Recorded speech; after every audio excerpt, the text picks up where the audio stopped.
কলকাতাবাসীরা শ্যামবাজার স্থানটির সাথে সুপরিচিত। নর্থ কলকাতার স্থানটিতে 5টি রাস্তার মোড়, ট্রাম, বাজার রয়েছে। কিন্তু শ্যাম শব্দটির নাম রাখা হলো কেন?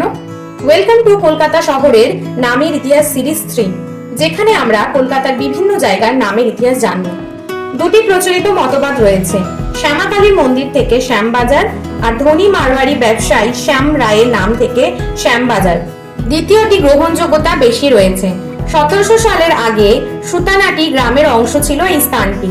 পরে শ্যাম রায়, দেব রায়ের মতন ধনী ব্যবসায়ীরা বড় বড় বাজার গড়ে তোলেন। এটি 1800 সালের উত্তর কলকাতার বড় বাজার। 1880 সালে ঘোড়ার ট্রাম চালু হয়। ক্রমে শ্যামবাজারে 5 মাথার মোড় কলকাতার সবচেয়ে ব্যস্ততম জায়গা হয়ে ওঠে।